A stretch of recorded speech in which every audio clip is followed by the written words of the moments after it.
Sa simula pa lang ng buhay niya, parang isang tunay na baby si Punch. Pinakain siya sa bote, binalot para manatiling mainit, at inalagaan ng mabuti ng mga staff sa Ichikawa City Zoological and Botanical Gardens.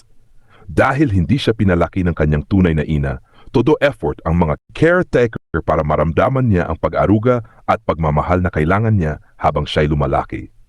Habang tumatagal, ipinakilala si Punch sa grupo ng iba pang mga unggoy. Pero hindi naging madali para sa kanya ang makibagay. Nahihirapan siyang mag-adjust at makipag-connect sa iba. Madalas makikita siyang nasa gilid lang, tahimik, nagmamasid at parang may hinahanap na hindi niya may paliwanag. Dito naisip ng isang staff ng zoo ang isang kakaibang paraan para matulungan siya. Binigyan siya ng isang stuffed toy na orangutan na parang magsisilbi niyang ina. At doon nagsimulang magbago ang lahat. Mabilis niyang yakap at inangkin ang laruan. Para sa kanya, hindi lang ito simpleng stuffed toy.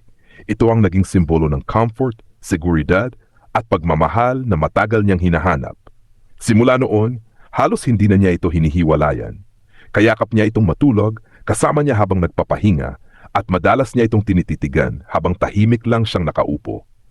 Habang ang ibang unggoy ay abala sa kanilang grupo, si Punch ay mas pinipiling mag-isa. Pero hindi kailanman nag-iisa dahil laging dadadikit sa kanya ang kanyang stuffed ina. Nag-viral ang video na ibinahagi ng staff kung saan makikitang hinihila ni Punch ang kanyang monkey stuffed toy habang naglalakad. Marami ang naantig at naluha sa eksenang yon. Sa simpleng laruan, nakita ng lahat kung gaano kahalaga ang pagmamahal at emotional connection, hindi lang para sa tao, kundi pati sa mga hayop. Sa kabila ng dami ng gustong bumisita at makita siya ng personal, mas pinipili pa rin ni Punch ang mga tahimik na sulok ng zoo.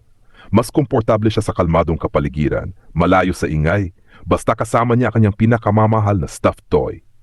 Isang paalala ang kwento ni Punch na ang bawat nilalang ay nangangailangan ng pag-aaruga, pag-intindi at pagmamahal. Minsan, sa pinakasimpleng paraan, tulad ng isang stuffed toy, makikita natin kung gaano kalalim ang pangangailangan ng puso.